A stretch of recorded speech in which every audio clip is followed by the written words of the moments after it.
एक बच्चे को स्कूल में मास्टर जी नंबर कम देते हैं और वो बच्चा नंबर कम मिलने के कारण नाराज़ हो जाता है और मास्टर जी को स्कूल के बाहर देख लेने की धमकी देता है। अगर वो बच्चा एक सामान्य विद्यार्थी है तो मास्टर जी उसको आसानी से ठीक कर लेंगे। अगर उस बच्चे के पिताजी बड़े नेताजी हैं और ईमानदार हैं तो हो सकता है कि मास्टर जी का काम बन जाए और वो उनके पिताजी से बात करें। लेकिन अगर पिताजी उसके दबंग हैं, उस इलाके के बहुत बड़े गुंडे हैं और वो सबको अपने कदमों में रखना चाहते हैं तो मास्टर जी भी अगली बार से रास्ता बदल कर चलना शुरू कर देंगे। यही देश में आजकल हो रहा है, यही बहुत सारी जगहों पे हो रहा है। जो मास्टर जी हैं, जिनको जांच करनी है, जिनको देखना है कि ठीक से काम हो रहा है या नहीं हो रहा है, वो सकपकाए बैठे हैं और उनको डर लगता है कि कहीं ऐसा ना हो कि उनकी लगाम कस दी जाए या उनके साथ कुछ गड़बड़ हो जाए। नियम के मुताबिक तो मास्टर जी फेल कर सकते हैं, उनके पास मार्कशीट है, लेकिन स्कूल के बाहर क्या करेंगे? उनके भी बीवी बच्चे हैं, उनका भी परिवार है, उनका भी घर बार है और वो डर जाते हैं और एक एक करके बहुत सारे स्कूल और बहुत सारे मास्टर समर्पण करते चले जा रहे हैं। आज हम बात कर रहे हैं controller of auditor general CAG की। आगे बढ़ें उससे पहले चैनल को सब्सक्राइब कर लीजिए और हो सके और अच्छा लगे तो वीडियो दोस्तों तक भी पहुंचाएं। नमस्कार, मैं हूं गिरीश। लगता है कि सरकार अगर चाहे तो कल 30 से 35 रुपये पेट्रोल का दाम कम हो सकता है। जुड़े हैं, कम लोग जुड़े हैं, क्या होगा? कई बार हम अपने दिमाग के जो सवाल हैं ना उनको नज़रअंदाज कर देते हैं। बेहद दर्दनाक, बेहद शर्मनाक और दिल दहलाने वाली दास्तान है। जो गरीब आदमी है उसके लिए रेल में यात्रा करना करीब करीब नामुमकिन हो जाएगा। नमस्कार, जय।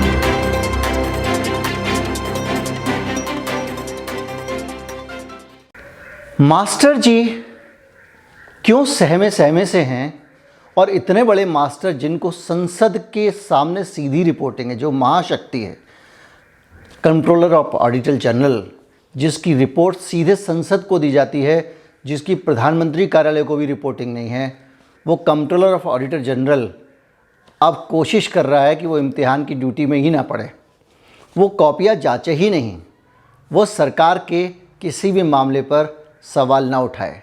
ये मैं नहीं कह रहा हूँ, ये मेरा विचार नहीं है, मैं इसको सरल तरीके से समझाने की कोशिश कर रहा हूँ। क्योंकि इंडियन एक्सप्रेस की रिपोर्ट कहती है कि 5 साल में CAG ने रिपोर्ट जारी करना ही करीब करीब बंद कर दिया है। जो CAG 55 तक रिपोर्ट देती थी साल में, वो 13, 14, 15 रिपोर्ट दे के चुपचाप बैठ जाती है। और रिपोर्ट भी ऐसी, मैं आपको बताऊँगा कि किस तरह से सरकार को लगाम CAG लगाती रही है। आप याद कीजिए कितनी CAG रिपोर्ट्स के बेसिस पे कितने लोग जेल में गए हैं, कितने बड़े बड़े नेता फंसे हैं, बड़े बड़े घोटाले, वो फोर्स के घोटाले पर भी CAG से ही सवाल उठा था। और हाल में भी बहुत सारे घोटाले आप देखेंगे तो कांग्रेस के समय जब CAG होती थी और वो फेयर काम करती थी, दम से काम करती थी, तो बड़े बड़े घोटाले जो है उठते थे और सरकार संकट में आ जाती थी। अब CAG ने अपना मुँह ही आप कहें तो कह सकते हैं कि बंद कर लिया है, हालांकि उसने रिपोर्ट्स अपनी कम कर दी हैं। ये रिपोर्ट कहती है, एक एक करके बताता हूँ कि CAG की रिपोर्ट किस तरह से हिला के रख देती है सिस्टम को और अब जो रिपोर्ट आ रही हैं वो किस तरह से आ रही हैं। कभी कभी अगर कोई CAG की रिपोर्ट आ जाती है तो मैं आपको बताना चाहता हूँ कि उसके कारण सरकार परेशान हो जा रही है। अब मैं आपको बताता हूँ कि CAG की रिपोर्ट्स के कारण सरकार कैसे परेशान होने लगी और किस तरह से धीरे धीरे करके CAG की रिपोर्ट्स आनी कम होती चली गई। सबसे पहले मैं बात करता हूँ ये कैथल का मामला, हरियाणा का। हाल ही में ये रिपोर्ट प्रकाशित हुई है। द वायर नाम की संस्था ने, एक एक करके 3, 4, 5 मामले बताऊंगा मैं आपको। द वायर नाम की संस्था ने RTI में जो आंकड़े मांगे उनसे ये पता चला।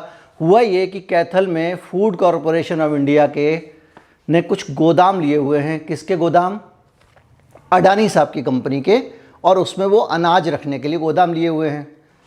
CAG की रिपोर्ट कहती है कि पहले तो अडानी जी से कांटेक्ट किया, वो इस बेसिस पे कर लिया कि भैया कम अनाज हो या ज़्यादा अनाज हो, पैसा पूरे अनाज गोदाम का हम आपको देंगे, आप जितना चाहो रखो। ठीक है भाई, अडानी जी हैं, ले लिया आपने। उसके बाद सरकार ने डबल खर्चा किया। एक तो अडानी जी के गोदाम में अनाज नहीं रखा, दूसरा जो अपना गोदाम था FCI का, उसमें गोदाम पड़ा रहा। आप सोचिए, इस देश में भंडारण क्षमता खरीद के वो बर्बाद की जा रही होती है। और रोज़ आप अक्सर रिपोर्ट्स देखते होंगे मीडिया चैनलों पे कि किस तरह से पानी में, बरसात में अनाज ख़राब हो रहा होता है और उनके ऊपर ढकने के लिए तिरपाल तक नहीं होते हैं, किस तरह से चूहे अनाज को खा जाते हैं। इस मामले पे जब सीएजी ने रिपोर्ट दी, रिपोर्ट सीधे, याद कीजिए, मोदी सरकार के खिलाफ रिपोर्ट नहीं थी, ये रिपोर्ट थी कैथल हरियाणा को लेकर, और इसमें सीधे सरकार पर कोई निशान नहीं था। उसके बावजूद जो केंद्र का मंत्रालय है वो सीएजी के पीछे पड़ गया कि आप इस रिपोर्ट को वापस लीजिए। वापस लेने के लिए क्या किया उसने एक चिट्ठी लिखी और कहा कि आपका कैलकुलेशन ही गलत है। जो पूरे देश के सीएजी के बारे में मैं आपको बता दूं कि पूरे देश में जो सरकार पैसा खर्च करती है उस पैसे का हिसाब ठीक से रखा गया कि नहीं रखा गया, पैसे को बर्बाद तो नहीं किया गया, इसका ख्याल रखने, इसका हिसाब किताब रखने वाली संस्था है और उस संस्था को हिसाब की बहुत समझ है। खैर, ये सबको अधिकार है। मंत्रालय ने लिखा कि आपने हिसाब ठीक से नहीं रखा और कोई गड़बड़ी नहीं है। सीएजी ने जवाब दिया कि कैसे हिसाब सही रखा गया है, और उसके बाद दोबारा से मंत्रालय ने एक चिट्ठी लिख दी। उसके जवाब में भी सीएजी ने लिखा कि आपका तर्क गलत है साहब। तो इधर बार बार नए नए लॉजिक लेके मंत्रालय जा रहा है सीएजी के पास कि बदल दो, और जो जो लॉजिक सीएजी मान नहीं रही उन सारे लॉजिक्स पे ऑलरेडी उसने अपने अधिकारियों को पहले ही निर्देश दे दिया कि भाई अगली बार से खाली नहीं रहना चाहिए अडानी का गोदाम। और इधर कह रहा है खाली रह गया तो क्या हुआ, इससे कोई नुकसान नहीं हुआ। उसमें बहुत सारी डिटेल्स हैं, उसमें मैं जाऊंगा तो उसी पे पूरा वीडियो हो जाएगा। ये मामला और भी खतरनाक है। आप सोच सकते हैं कि इसके बाद तो स्कूल के बाहर निकलने की हिम्मत ही मास्टर जी की नहीं हो रही है, और क्यों नहीं हो रही है वो इसमें हिसाब दिखाई देगा। मोदी सरकार ने 4 लाख करोड़, 4 लाख करोड़, 1 करोड़ नहीं, 100 करोड़ नहीं, 1000 करोड़ नहीं, लाख, वो भी 4 लाख करोड़ रुपए ऐसे किए जिसको सरकार ने लिया, कहीं से प्रोक्योर किया, लोन वोन लिया और उनको खर्च भी कर दिया, और उसको बजट में डाला ही नहीं। भारत सरकार के बजट पे ही नहीं था। संसद से पास कराए बगैर, संसद को सूचना दिए बगैर 4 लाख करोड़ रुपए का खर्चा हो गया। ये सीएजी ने पकड़ लिया। आप कल्पना करें, संसद का जो बजट होता है, ये परंपरा रही है, बजट की एक लाइन लीक हो जाने भर पे सरकार को इस्तीफा देना पड़ता है। ये नियम है हमारे संविधान में, और उस बजट को ही धोखा दे दिया गया। सरकार बजट कुछ पेश कर रही है, खर्चा कुछ कर रही है, वहाँ तक तो ठीक है, लेकिन सरकार आमदनी भी कुछ कर रही है और बजट में कुछ दिखा रही है, उसको कहीं खर्च कर दे रही है, हवा भी नहीं लगने दे रही है। ये अपने आप में एक पहला मामला था 4 लाख करोड़ रुपए का। और ये इसलिए किया सरकार ने कि जो राजकोषीय घाटा हो रहा था, मतलब सरकार के बजट में जो उसका अपना घाटा हो रहा था, उसको फिस्कल डेफिसिट मैनेज करना नहीं आ रहा था, तो उसने ये उल्टे तरीके से पैसा लेके खर्च कर दिया ताकि राजकोषीय घाटा दिखाई ना दे। ये कोई और नहीं करे, सीएजी ने कहा है, कंट्रोलर ऑफ ऑडिटर जनरल, जो अब बोलना कम कर चुका है, जो कम शब्द बोलता है, पहले 55 बोलता था, अब 14 रिपोर्ट देता है। ये ऑफ बजट फाइनेंसिंग की इन्होंने, जिसको ऑफ बजट फाइनेंसिंग कहते हैं, वो हरकत की है, और सरकार ने संसद को जो है इस तरह से अंधेरे में रख के खर्चा किया। इतनी बड़ी बड़ी बातें बताने वाला सीएजी अब मौन हो रहा है, उसकी रिपोर्ट्स कम होती जा रही हैं।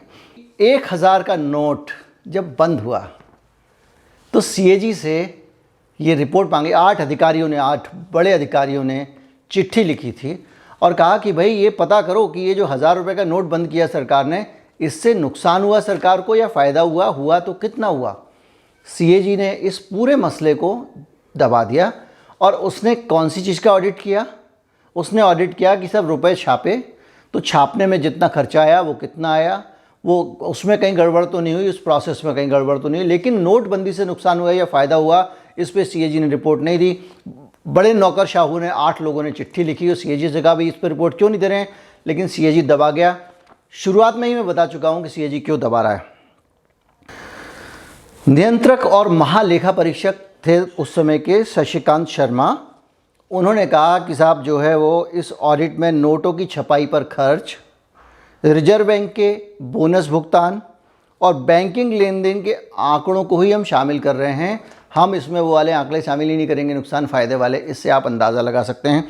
एक और मसला आया सरदार पटेल के स्टेचू का। सीएजी के ने ये मसला उठाया कि सरदार पटेल के स्टेचू में जो सीएसआर का पैसा लगाया जा रहा है वो गलत है। सीएसआर का पैसा कौन लगा रहा था? सीएसआर का पैसा कंपनी लगाती है, लेकिन सरकारी कंपनी लगा रही थी। तेल कंपनियों ने कॉरपोरेट सोशल रिस्पॉन्सिबिलिटी, सामाजिक दायित्व के तौर पर पैसा सरदार पटेल की मूर्ति को दिया, जो पैसा गरीबों के कल्याण दूसरी चीज़ों पे लगाना चाहिए था। सीएजी ने इस पर सवाल उठाया कि भाई आप ये पैसा जो है वो सरदार पटेल की मूर्ति पे क्यों लगा रहे हो। ज़्यादा से ज़्यादा आपका अधिकार इतना है कि कोई राष्ट्रीय महत्व का स्मारक है, अगर वो कमज़ोर हो रहा है उसको बचाने के लिए पैसा लगाना है, तो ये इतना भर आपको अधिकार है और कोई अधिकार नहीं है। लेकिन सीएजी ने सवाल उठाया। तो इस तरह के सवाल जो होते हैं ना, वो सरकार को असहज करते हैं, दिक्कत में डालते हैं। अब मैं पीएसयू और ऑयल कंपनी की बात आई है तो ये भी याद दिलाना नहीं भूलूंगा कि देश में त्राहिमाम मचा हुआ है, तेल का दाम बढ़ा हुआ है और तेल कंपनियों के पैसे किस तरह से बर्बाद करवाए जाते हैं। अगला मसला मैं जो है और लेके आता हूँ, एक और किस्सा है मेरे पास, उसको भी सुनिए।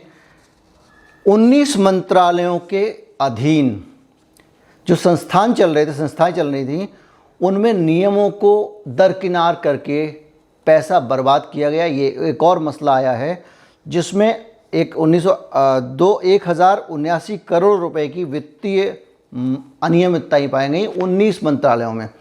सीधे सीधे सरकार का घोटाला था, मोदी सरकार का। 19 मंत्रालयों में 1179 करोड़ की अनियमितताएं पाई गई, जिसमें सबसे ऊपर में मानव संसाधन मंत्रालय था। अनियमितताओं का मतलब होता है कि आप कहीं का पैसा कहीं लगा दो, कुछ कर दो, बर्बाद कर दो, पैसे के कारण नुकसान कर दो, 2 रुपए की चीज़ 4 रुपए में खरीद लो, कुछ भी हो सकता है। और जब ये हालत है तो आपको अचरज नहीं होना चाहिए कि इस हिंदुस्तान में जब पीएम केयर नाम का एक फंड बनाया जाता है, जो प्रधानमंत्री का जो राहत बजट होता था, राहत कोष जो होता था, प्रधानमंत्री राहत कोष, उसके पैरेलल बनाया जाता है और उसको इस तरह से बनाया जाता है कि CAG, controller of auditor general जिसकी हम बात कर रहे हैं, वो उसकी जांच ना कर पाए। इससे आप अंदाज़ा लगा सकते हैं कि मास्टर जी से कॉपी जचवाएंगे ही नहीं। बहरहाल इस वीडियो में आपको बहुत सरल तरीके से मैंने ये समझाने की कोशिश की, सिर्फ एक संस्था का उदाहरण लेकर, और बहुत सारे उदाहरण नहीं, उसके बहुत कुछ छोटी सी नज़ीरें लेकर कि वो कितनी महत्वपूर्ण संस्था है, किस तरह से बढ़िया तरीके से सरकार पे कंट्रोल रखती है, जिसके कारण कई नेता जेल गए, जिसके कारण इस देश के लाखों करोड़ों रुपए बच चुके हैं। और वो संस्था सरकार पर लगाम रखती है। आज की तारीख में उस संस्था के पास पावर तो है, लेकिन जो व्यक्ति उस संस्था में बैठे हुए हैं उनके पास लगता है पावर कम है, और लगता है कि जो अलग अलग संवैधानिक संस्थाओं में बैठे हुए लोग हैं वो अपने आप को सुरक्षित रखना चाहते हैं। इसीलिए अब लोकतंत्र को धीरे धीरे दुनिया ने आधा लोकतंत्र कहना शुरू कर दिया है भारत के लोकतंत्र को, क्योंकि लोकतंत्र के इंडेक्स में वो काफ़ी नीचे आ गया है। मैं चाहता हूँ कि इस तरह की बातें और इस तरह की ज़रूरतें जो हमारी डेमोक्रेसी की हैं उस पर बात हो, लोग इसको आगे बढ़ाएं, आप भी आगे बढ़ाएं। ये वीडियो है, अगर आपको ये अच्छा लगता है, आपको पसंद आया, तो मैं चाहूँगा कि आपके दोस्त भी देखें, उनको भी जानकारियाँ मिलें। चैनल को सब्सक्राइब कर लें ताकि आगे भी आपको इस तरह की जानकारियाँ मिलें। नीचे टिप्पणी लिखें अगर कुछ बात गलत लगी हो या सही लगी हो। नमस्कार, जय हिंद।